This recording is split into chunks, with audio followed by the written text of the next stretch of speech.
এবার ফাঁস হলো সৌদি ইসরায়েলের গোপন সমঝোতা। প্রকাশ্যে ইরানের হামলার নিন্দা জানালেও যুদ্ধে ইসরায়েলকে সহযোগিতা করেছিল সৌদি আরব। 7 দিনের মধ্যে যেখানে গাজায় যুদ্ধবিরতি হওয়ার কথা, সেখানে 48 ঘণ্টা ধরে নারকীয় তাণ্ডব চালিয়ে যাচ্ছে বর্বর ইসরায়েল। ইউক্রেনে অস্ত্র সরবরাহ বন্ধ করল যুক্তরাষ্ট্র। তবে কি ইউক্রেন যুদ্ধের কৌশলে বড় পরিবর্তন আনতে যাচ্ছে যুক্তরাষ্ট্র? ইসলাম ধ্বংসে এক নারীকে অনুসরণ করে ইসরায়েলিরা। কে এই নারী? কেনই বা ইসলামকে ধ্বংস করতে চায় সে? আবার ইসরায়েলিরা কেনই বা এই নারীকেই অনুসরণ করে?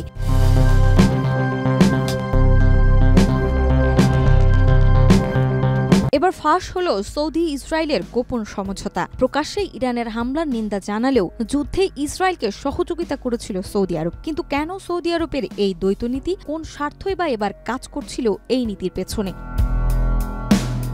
ইরানের সাথে সংঘাতে ইসরায়েলকে সরাসরি সহযোগিতা করেছিল সৌদি আরব। ইসরায়েলের সংবাদ মাধ্যম ইসরায়েল হাইওমের এক অনুসন্ধানী প্রতিবেদনে উঠে এসেছে বিস্ফোরক এই তথ্য। প্রতিবেদনে বলা হয়েছে, প্রকাশ্যে ইসরায়েলি হামলার নিন্দা জানালেও গোপনে প্রতিবেশী জর্ডান ও ইরাকে হেলিকপ্টার পাঠিয়ে তেহরানের ড্রোন ঠেকিয়েছিল রিয়াদ। 12 দিনের সংঘাতেই ইরান একা লড়াই করলেও অনেকেরই সহযোগিতা পেয়েছে ইসরায়েল। যুক্তরাষ্ট্র, যুক্তরাজ্য ও ফ্রান্সের মতো পশ্চিমা দেশগুলো বন্ধুর মতোই খোলাখুলি পাশে দাঁড়িয়েছিল তেল আবিবের। এদিকে তেহরানকে সরাসরি সহযোগিতা না করলেও সৌদি আরবকে শুরু থেকেই ইসরায়েলের বিরুদ্ধে কথা বলতে দেখা গেছে। কোনো উস্কানি ছাড়াই ইরানের ভূখণ্ডে ইসরায়েলি হামলার নিন্দা জানিয়েছিল রিয়াদ। সৌদি আরবের আকাশসীমা ব্যবহার করে ইরানে হামলা চালাতে দেওয়া হবে না বলেও স্পষ্ট জানিয়েছিল সৌদি আরব। কিন্তু প্রকাশ্যে ইসরায়েলের হামলার নিন্দা জানানো সৌদি আরবের বিরুদ্ধে এবার উঠেছে গোপনে নেতানিয়াহু বাহিনীকে সহযোগিতার অভিযোগ। বিভিন্ন সূত্র বরাতে এই চাঞ্চল্যকর তথ্য প্রকাশ করেছে তেল আবিব ভিত্তিক গণমাধ্যম ইসরায়েলি হাইওম।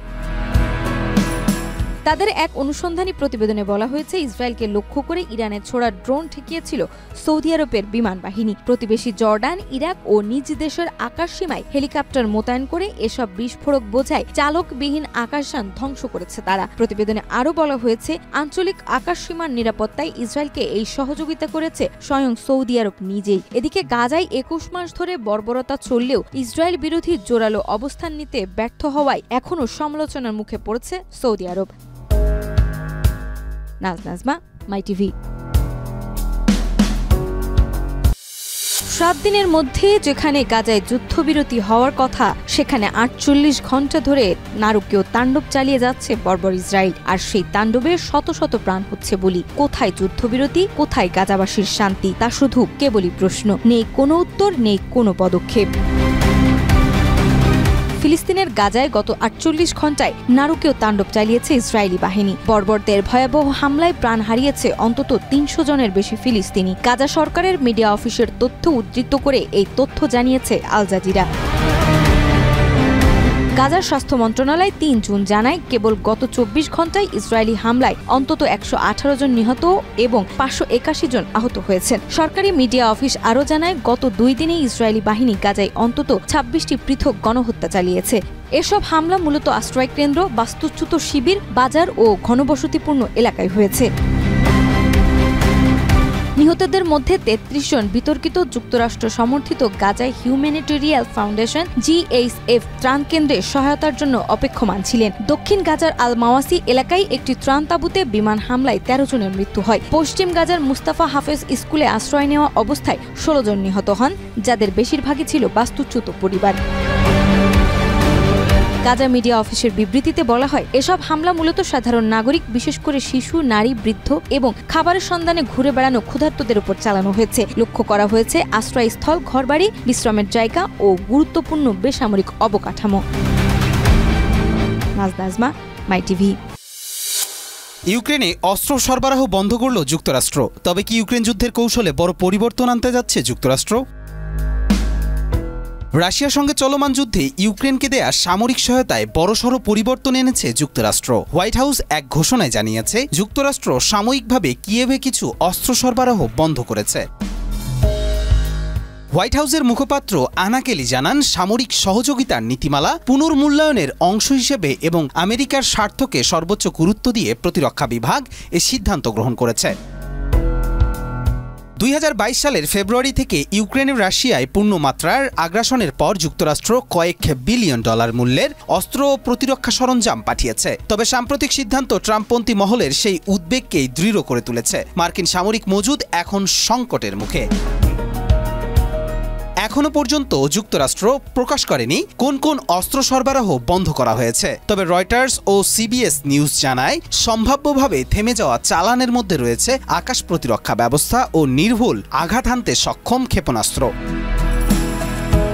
মার্কিন এক কর্মকর্তা জানিয়েছে সামরিক মজুদ উল্লেখযোগ্যভাবে কমে যাওয়ার আশঙ্কার কারণে এই পদক্ষেপ নেওয়া হয়েছে। ইউক্রেন সরকার এ বিষয়ে এখনো কোনো মন্তব্য করেনি। বিশ্লেষকরা বলছেন এই সিদ্ধান্ত শুধুই যুদ্ধক্ষেত্রেই নয়, কূটনৈতিক ও ভূ রাজনৈতিক ভারসাম্যেও বড়সড় প্রভাব ফেলতে পারে। কবির চৌধুরী চয়, মাই টিভি। ইসলাম ধ্বংসে এক নারীকে অনুসরণ করে ইসরায়েলিরা। কে এই নারী? কেনই বা ইসলামকে ধ্বংস করতে চায় সে? আবার ইসরায়েলিরা কেনই বা এই নারীকেই অনুসরণ করে? এই বিষয়ে বিস্তারিত থাকছে আজকের প্রতিবেদনে।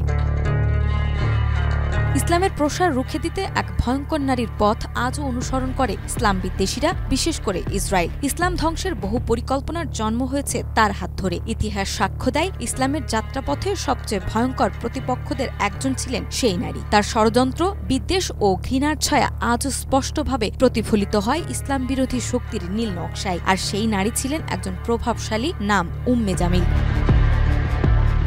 তিনি ছিলেন কুরাইশ বংশের সম্ভ্রান্ত নারী, উমাইয়া গোত্রের কন্যা এবং রাসূল সাল্লাল্লাহু আলাইহি ওয়াসাল্লামের চাচা আবু লাহাবের স্ত্রী। তার নামের অর্থ ছিল সৌন্দর্যের জননী। আর বাহ্যিকভাবে তিনি ছিলেন রূপসী, মর্যাদাশীল ও বৃত্তশালী, কিন্তু অন্তরে ছিল হিংসা, অহংকার এবং ইসলামের প্রতি ছিল প্রচণ্ড বিদ্বেষ।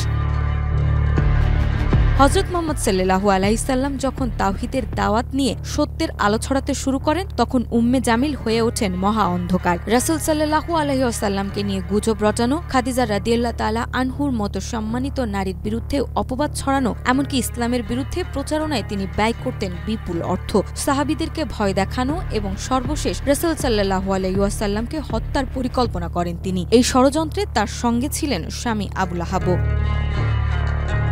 কিন্তু তাদের ষড়যন্ত্র ব্যর্থ হয়, আর তাদের জন্য নেমে আসে আল্লাহর কঠোর ঘোষণা। পবিত্র কোরআনের সূরা আল লাহাবে আবু লাহাব ও তার স্ত্রীর পরিণাম উল্লেখ করে বলা হয় তারা জাহান্নামের অগ্নিতে পূর্বে। উম্মে জামিলের বর্ণনা দেওয়া হয়েছে গলায় খেজুরের রশি দিয়ে কাঠ বহনকারী নারী হিসেবে। এই সূরা শুধু একটি ঐতিহাসিক ঘটনা নয়, বরং সব যুগের ইসলাম বিদ্বেষীদের জন্য চিরন্তন হুঁশিয়ারি। যারা আজ ইসলামের বিরুদ্ধে প্রচার চালায়, অর্থ ব্যয় করে সত্যের পথ রুদ্ধ করতে চায়, তাদের জন্য এই আয়াত এক ভয়াবহ পরিণতির ঘোষণা। ইসলাম বিরোধী অপপ্রচারের যত নকশা, যত ষড়যন্ত্র, তা যেন আজও প্রতিধ্বনিত হয় উম্মে জামিলের পদচিহ্নে। তার চরিত্র শুধু ইতিহাসের শিক্ষা নয়, বর্তমান দুনিয়ার জন্য সতর্কবার্তা, এবং ধারণা করা হয় তার পথ আজও অনুসরণ করছে ইসরায়েল। নাজমা, মাই টিভি।